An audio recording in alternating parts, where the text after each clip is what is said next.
Guys, bersama saya lagi dalam Orang Dapat Channel dalam segmen Suara Orang Kampung.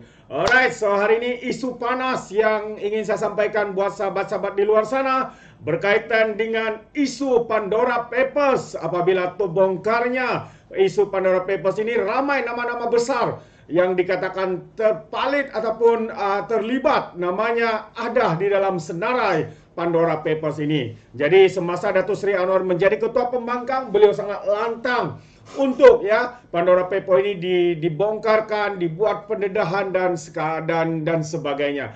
Jadi hari ini selepas menjadi kerajaan, pihak ISPRM sedang melakukan siasatan. Sedang melakukan siasatan terhadap Pandora Papers. Mana-mana mungkin individu yang terpalit di dalam kes-kes mungkin terlibat dalam kes rasuah, penyelewengan, pengubahan wang haram dan sebagainya.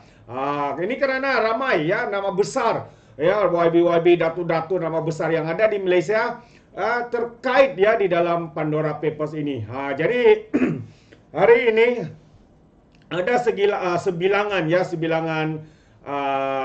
rakyat di luar sana, organisasi maupun juga NGO ada di antara mereka yang mengatakan pihak ISPRM melakukan siasatan ataupun pendakwaan terpilih di dalam hal Pandora Papers ini. Jadi sahabat semua, hari ini pihak ISPRM membuat satu kenyataan menyangkal setiap dakwaan-dakwaan tersebut. Jadi sebelum kita mendengar kenyataan terkini daripada Pesuruhjaya ISPRM iaitu Azam Baki, sahabat semua jangan lupa untuk terus support Orang Dapat Channel dengan cara tekan butang subscribe, like dan share.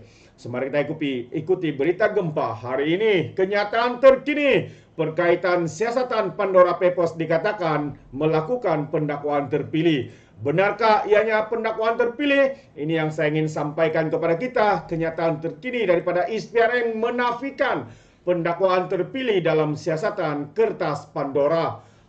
Itu dia. Pihak ISPRM menafikan dakwaan yang kononnya mereka melakukan pendakwaan terpilih. ISPRM menafikan seperti mana yang didakwa membuat pendakwaan terpilih dalam siasatan terhadap kertas Pandora. Ketua Pesuruhjaya ISPRM Azam Baki berkata demikian sebagai menjawab dakwaan ahli ekonomi politik Edmund Terence Gomez bahawa pemimpin dari blok kerajaan tidak dipanggil oleh ISPRM walaupun itu dinamakan dalam dokumen yang bocor itu.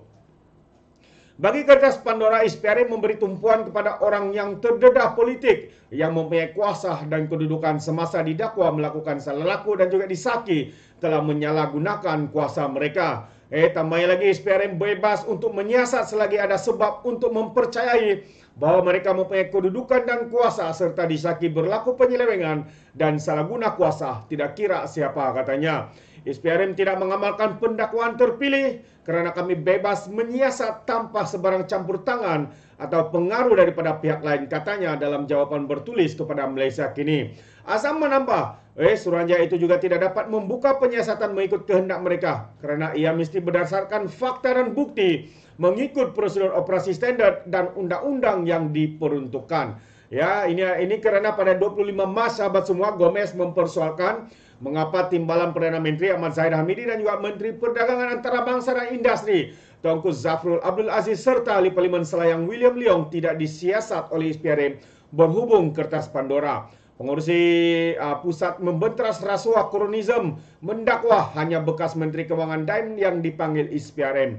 Kemas kini terakhir berhubung siasatan ISPRM terhadap kertas Pandora adalah pada Februari, di mana dilaporkan bahawa kenyataan bekas menteri direkodkan mengenai kekayaan luar pesisir. Individu itu tidak dinamakan seperti amalan biasa apabila melibatkan orang yang masih belum didakwa di mahkamah. Bagaimanapun, bekas menteri itu disifatkan sebagai pegawai kanan dalam pentadbiran Dr. Mahathir Mohamad dan dilaporkan diminta antara lain menjelaskan aliran wang dan pelaburan ke dalam 12 syarikat luar pesisir yang berdaftar di bawahnya dan ahli keluarga di luar negara. Wow, ini adalah kroni-kroni ya. Jadi, portal berita memetik sumber melaporkan bahawa anak bekas Perdana Menteri juga telah dipanggil untuk disoal siasat dengan lebih ramai dijangka dipanggil untuk disiasat.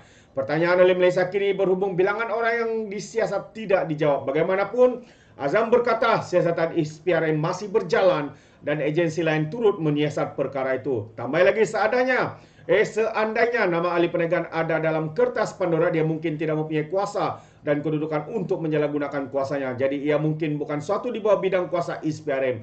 Agensi lain sebagai lembaga hasil dalam negeri boleh menyiasat untuk pengelakan cukai. Dalam perkara ini, kertas Pandora, ISPRM bukan satu-satunya agensi yang menyiasat. Polis, LSDN, NFCC, Pusat Jenayah Kewangan Nasional juga sedang menyiasat katanya. Kertas Pandora ialah kebocoran dokumen keuangan dan rekod lain daripada 14 penyedia perkhidmatan luar pesisir yang menubuhkan dan mengurus sel company dan amanah di kawasan bebas cukai di seluruh dunia. Dokumen itu didedahkan kepada konsorsium wartawan penyiasatan antarabangsa yang seterusnya memberikan akses kepada rakan kongsinya termasuk Malaysia kini. Wow, itu dia sahabat semua. Ya, sebenarnya mungkin hari ini pihak ISPRM belum pun membuat pendedahan atas nama-nama yang sedang disiasat, ya, yang terkandung namanya di dalam Pandora Paper ini, khususnya ahli-ahli politik, ya, yang direkodkan mempunyai kekayaan yang begitu luar biasa, ya, bukan saja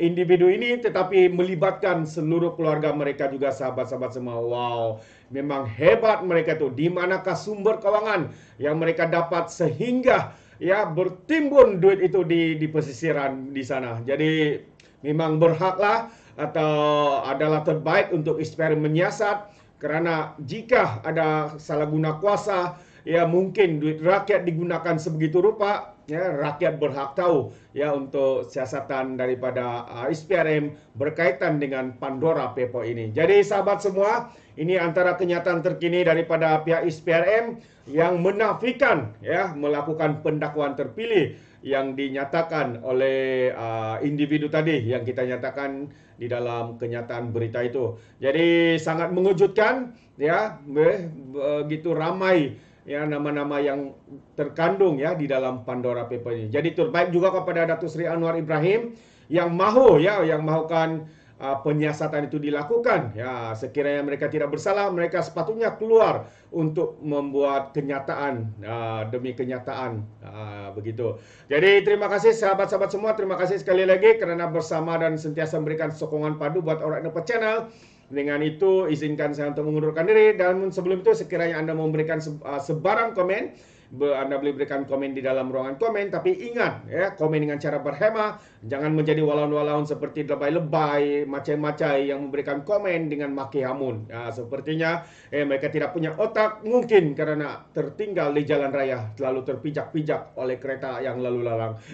Itu dia. Jadi izinkan saya untuk mengundurkan diri. Seperti biasa, peribahasa mengatakan, kapapun kangkap, 2 tahun keinginan. Dalam bahasa Melayanya, tepuk dada, tanya selera. Sekian saya daripada Alright Nampak Channel. Kita berjumpa lagi untuk info dan update yang seterusnya. Sekian. Bye-bye.